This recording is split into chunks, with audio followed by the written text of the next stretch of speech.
दोस्तों, देश में रिजर्वेशन यानी आरक्षण का मुद्दा फिर से एक बार चर्चा में है, क्योंकि हाल ही में सुप्रीम कोर्ट ने इकोनॉमिकली वीकर सेक्शन कोटा, जिसे गरीब सवर्णों का कोटा भी कहते हैं, को संवैधानिक बताते हुए उसे कंटिन्यू करने पर अपनी सहमति दे दी है। 5 जजेस वाले कॉन्स्टिट्यूशनल बेंच ने सरकार के 10% ईडब्ल्यूएस कोटा के फैसले को 3-2 से पास किया है, जिसमें 3 जजेस जस्टिस जेबी पारदीवाला, जस्टिस बेला त्रिवेदी और जस्टिस दिनेश माहेश्वरी ने सरकार के फैसले का समर्थन करते हुए संवैधानिक बताया, तो वहीं जस्टिस रविंद्र भट्ट और ex chief justice UU Lalit ने इसे गैर संवैधानिक बताते हुए इसे कॉन्स्टिट्यूशन के बेसिक स्ट्रक्चर के खिलाफ कहा। आज के इस वीडियो में हम ईडब्ल्यूएस रिजर्वेशन और उससे रिलेटेड सुप्रीम कोर्ट के फैसले के बारे में बात करेंगे। शुरू करते हैं आज का वीडियो।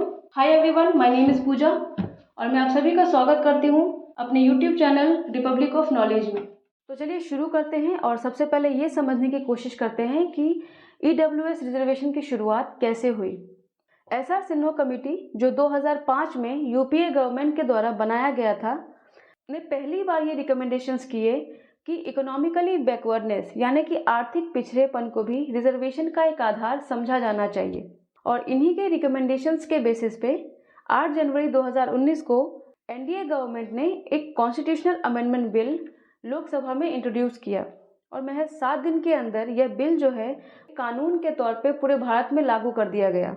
इस एक्ट का नाम था 103rd कॉन्स्टिट्यूशनल अमेंडमेंट एक्ट 2019, जिसके तहत अनरिजर्व्ड कैटेगरी के इकोनॉमिकली वीकर सेक्शन के लिए 10% के रिजर्वेशन का प्रावधान किया गया है। अब हम बात करते हैं ईडब्ल्यूएस रिजर्वेशन से संबंधित कानून के बारे में। 103rd कॉन्स्टिट्यूशनल अमेंडमेंट एक्ट 2019 के अंतर्गत कॉन्स्टिट्यूशन में 2 नए आर्टिकल्स, आर्टिकल 15 क्लॉज 6 और आर्टिकल 16 क्लॉज 6 ऐड किए गए हैं, जिसके तहत गवर्नमेंट जॉब्स और हायर एजुकेशन इंस्टीट्यूशंस में एडमिशन के लिए इकोनॉमिकली वीकर सेक्शन को 10% का रिजर्वेशन दिया गया है। इस रिजर्वेशन कैप से शेड्यूल कास्ट, शेड्यूल ट्राइब और ओबीसी के गरीब वर्गों को अलग रखा गया है, जिससे एक बात तो साफ है, यह ईडब्ल्यूएस कोटा सिर्फ और सिर्फ गरीब सवर्णों के लिए ही होगा। अब हम बात करते हैं सुप्रीम कोर्ट के फैसले के बारे में। 5 जजेस के कॉन्स्टिट्यूशनल बेंच, जिसमें ex chief justice UU Lalit, justice Dinesh Maheshwari, justice Ravindra Bhat, justice Bela M Trivedi और जस्टिस जेबी पारदीवाला शामिल थे, ने इस केस में 3-2 का स्प्लिट वर्डिक्ट देते हुए यह फैसला किया कि 103rd अमेंडमेंट एक्ट कॉन्स्टिट्यूशन के किसी भी एसेंशियल फीचर्स या किसी भी बेसिक स्ट्रक्चर को वायलेट नहीं करती है, इसलिए इस रिजर्वेशन को कंटिन्यू किया जाना चाहिए। इस केस के 3 इंपॉर्टेंट की पॉइंट्स हैं, जिसमें पहला था कि क्या 103rd कॉन्स्टिट्यूशनल अमेंडमेंट में सिर्फ इकोनॉमिक क्राइटेरिया के आधार पर रिजर्वेशन देना बेसिक स्ट्रक्चर के खिलाफ है या नहीं। दूसरा था कि ईडब्ल्यूएस कोटा से शेड्यूल कास्ट, शेड्यूल ट्राइब और अदर बैकवर्ड क्लास के गरीब वर्गों को अलग करना बेसिक स्ट्रक्चर का वायलेशन है या नहीं।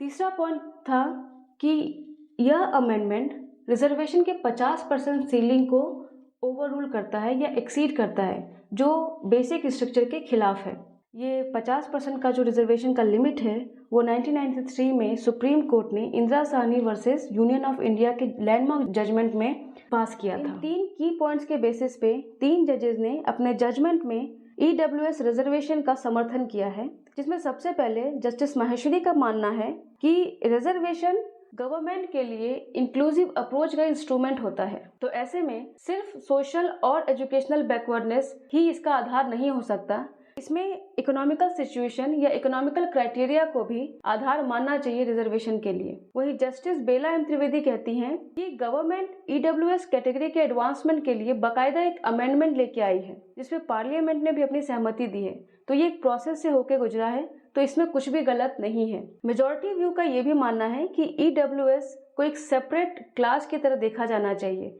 जैसे कि एससी, एसटी और ओबीसी है। अपने वर्डिक्ट में या अपने फैसले में जस्टिस पारदीवाला और जस्टिस बेला एम त्रिवेदी इस बात की तरफ भी ध्यान देती हैं, रिजर्वेशन का एक टाइम स्पेन होना चाहिए, एक टाइम लिमिट होना चाहिए कि इतने समय तक के लिए रिजर्वेशन दिया जाना चाहिए, जैसे कि 10 साल या 15 साल या 20 साल, क्योंकि रिजर्वेशन इंडेफिनिट नहीं हो सकता। वहीं अगर बात करें ex chief justice UU Lalit और जस्टिस रविंद्र भट्ट की, तो इन्होंने अपने जजमेंट में एक अलग ही पक्ष रखा। उनके हिसाब से रिजर्वेशन देना गलत नहीं है, लेकिन एक पर्टिकुलर कोटा से SC, ST और OBC के गरीब तबके को अलग रखना या बाहर रखना कॉन्स्टिट्यूशन के सोशल जस्टिस के फैब्रिक के खिलाफ है। तो इसलिए ये सीधे सीधे वायलेशन होता है बेसिक स्ट्रक्चर का, क्योंकि हमारा कॉन्स्टिट्यूशन ऑफ इंडिया किसी भी प्रकार के एक्सक्लूजन को परमिशन नहीं देती है। वे आगे अपने जजमेंट में कहते हैं कि आर्टिकल 16 क्लॉज 1 और आर्टिकल 16 क्लॉज 4 इक्वलिटी प्रिंसिपल को प्रमोट करते हैं और ऐसे में किसी भी वर्ग विशेष के लोगों को एक्सक्लूड करना वायलेशन है बेसिक फंडामेंटल्स का। यहाँ तक कि दोनों जजेस ने रिजर्वेशन के 50% लिमिट क्रॉस करने पे भी अपना ऑब्जेक्शन दिखाते हुए कहा कि ऐसे में तो रिजर्वेशन का कंपार्टमेंटलाइजेशन हो सकता है, मतलब अलग अलग वर्गों के लिए अलग अलग रिजर्वेशन शुरू हो जाएगा।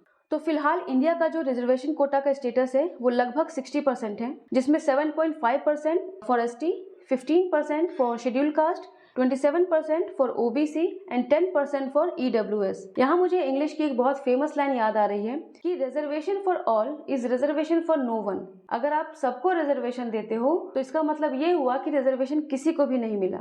यहाँ मैं x chief justice UU Lalit की एक स्टेटमेंट को दोहराना चाहूंगी, जिससे मैं बहुत हद तक सहमत हूँ। उन्होंने ये स्टेटमेंट जो है वो इस केस के हियरिंग के समय दिया था कि क्या हम EWS के सिचुएशन को, इकोनॉमिकली वीकर सेक्शन के सिचुएशन को SC, ST और OBC के सिचुएशन से कंपेयर कर सकते हैं। मेरे हिसाब से रिजर्वेशन जो है वो सोसाइटी के इंक्लूसिव ग्रोथ का एक जरिया होना चाहिए, ना कि अल्टीमेट गोल। आज के वीडियो के लिए बस इतना ही।